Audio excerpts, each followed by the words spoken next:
जब किसान आंदोलन एक नेशनल मूवमेंट बन चुका है, जो पूरे देश के किसानों को जब इसने अपने साथ जोड़ लिया है, तो आज मैं किसान डायरी में आज एक पन्ने पे जो अपनी बातचीत के जो अंश हैं वो मैं मेधा पाटकर जी के साथ मैं आपको रूबरू करवाना कार्यकर्ता के तौर पर एक बहुत बड़ा नाम और mother Teresa award for social justice से सम्मानित मेधा पाटकर जी आज हमारे साथ हैं। तो आज हम उनसे बात करना चाहेंगे। नमस्कार मैम। नमस्ते मैम, अभी जो किसान आंदोलन चल रहा है मैम, आप उसके बारे में, उसके ऊपर आपके अपने विचार आप एक बार अगर बताना चाहें हमारे दर्शकों को। आज के देश की परिस्थिति में ये आंदोलन बहुत महत्वपूर्ण मायना रखता है, क्योंकि आज संविधान को भी कुचलकर गैर बराबरी को चोटी पर पहुंचाने वाले सत्ताधीश हम देख रहे हैं। और किसान मतलब प्रकृति पर जीने वाले तमाम समुदायों के, और दूसरी बाजू पूंजी और बाज़ार पर जीने वाले और उस पर मुनाफा कमाने वाले उद्योगपतियों के बीच में बहुत बड़ी गैर बराबरी आज फैली हुई है।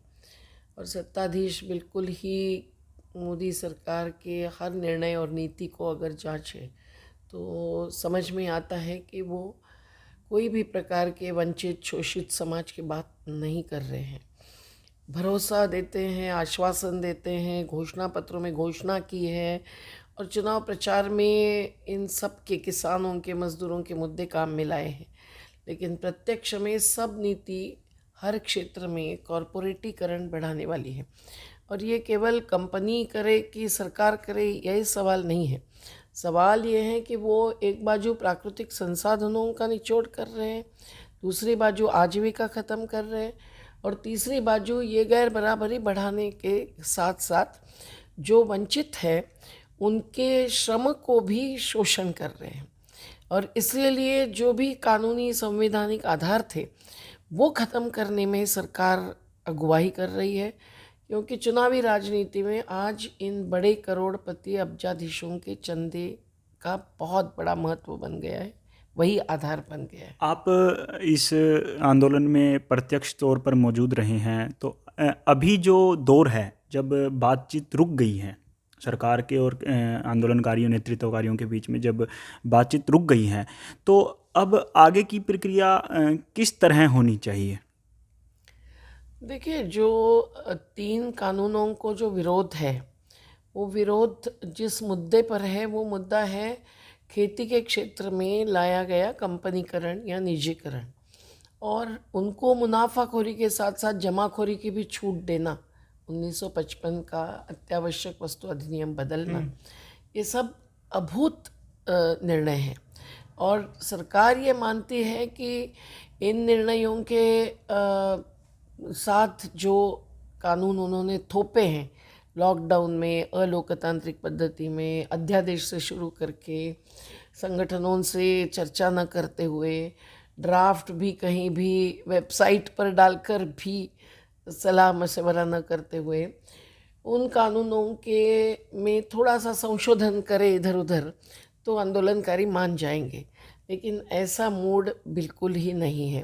और उन्होंने जो प्रस्ताव अभी सामने रखा है, उस प्रस्ताव को देखेंगे तो एक एक मुद्दा ये बताता है, इन बिटवीन लाइन्स अपन पढ़ते ना, वैसे पढ़ेंगे तो, कि कॉरपोरेटीकरण को वो ज़रा भी धक्का नहीं देना चाहते हैं। वो सहूलियत देना चाहते हैं कि एसडीएम के पास ही नहीं, अब आप कोर्ट में भी जा सकते। अब कोर्ट में जाना तो संवैधानिक अधिकार है। तो इन्होंने जो संशोधन सुझाए हैं उससे मालूम पड़ता है कि इन कानूनों में त्रुटियों के साथ साथ विकृतियां भी बहुत है, और इसीलिए ये कानून में अब रफू करके उसी खमीज को पहनने के बदले फेंक देना। और जो कानून हम मांग रहे हैं वो संपूर्ण कर्ज मुक्ति का एक है, और दूसरा है हर उपज का सही दाम, जिसमें दूध भी आना चाहिए, फल सब्जी भी आना चाहिए, ये हमारी मांग है। और ये 2 विधेयक प्रस्तुत हो चुके हैं, 2 बिल्स लोकसभा राज्यसभा में रख चुके हैं, 2 साल हो गए, लेकिन उस पर संसद सत्र नहीं लिया।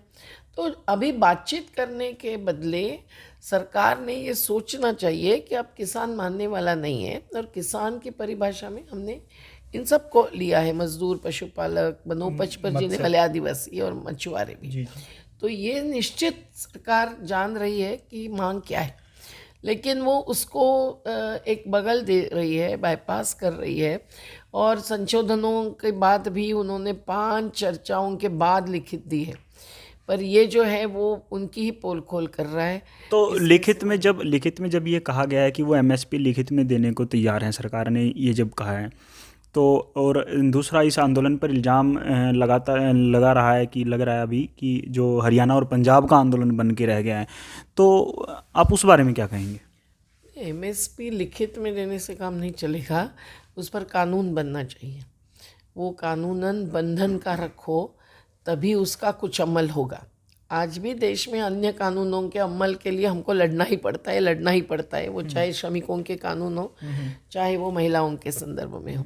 लेकिन वो कानूनी कवच देने से, जैसा छत्तीसगढ़ सरकार ने कुछ हद तक दिया है, राजस्थान सरकार केंद्रीय कानून में संशोधन करके वो रखना चाहती है, लेकिन उसमें पेनल्टी क्लॉज होना चाहिए, डेटरेंट एक्शन होनी चाहिए, सशक्त एक्शन चाहिए।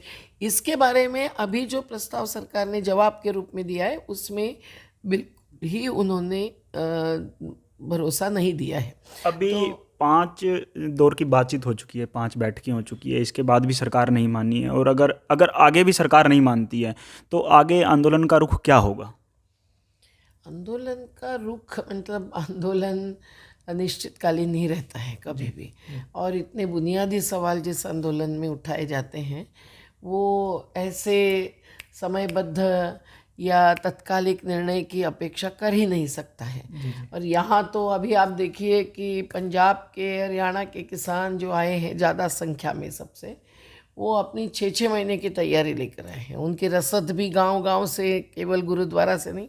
और चीन पाकिस्तान का नाम जो लोग ले रहे हैं, वो तो तद्दन हाँ, झूठे आरोप है। खालिस्तान और पाकिस्तान का नाम लेके, और अब एक नया नारा और माओवादी का होने का जो नारा लगाया गया है सरकार के ये तो द्वारा। हमने इतने सालों से देखा है, भुगता है। लेकिन सरकार ये साजिशें इसलिए चलाती है क्योंकि उनको विभाजन लाना होता है, और आम जनता जो भुक्तभोगी है, उनके अलावा की जनता, उसमें बुद्धिजीवी भी होंगे, उसमें कलाकार और साहित्यिक भी होंगे, और गरीब जनता भी होगी, वो आंदोलन से न जुड़े, ये सरकार की कोशिश रहती है। और अभी तक पिछले कुछ सालों से अखिल भारतीय किसान संघर्ष समन्वय से हमने जो कार्यक्रम किए, 9 अगस्त को 1 लाख 1.5 लाख जगह पर कार्यक्रम हुए। तो अभी ये भारत बंद जो 8 दिसंबर को हुआ, उसमें भी सरकार को निश्चित ये खबर है कि ये आंदोलन केवल पंजाब और हरियाणा तक सीमित नहीं है, और इसमें आम जनता सहभागी हो रही है। और एक माहौल ही नहीं, केवल एक विचार सामने आया है जो आज तक नियोजन के ड्राइंग बोर्ड पर नहीं रहता था। और वो विचार है कि मेहनत कशों को, प्रकृति पर जीने वालों को, खेतीहरों को सही न्याय, स्थान, सम्मान देना चाहिए, आर्थिक न्याय भी और सामाजिक न्याय भी। तो इसीलिए सरकार ये कोशिश तो करेगी ही तोड़ने की, फोड़ने की, लेकिन मेरे ख्याल से कि इससे जीवटता दिखाना आंदोलन की परीक्षा होने वाली है। जी, बहुत बहुत शुक्रिया आपका हमारे से बात करने के लिए। और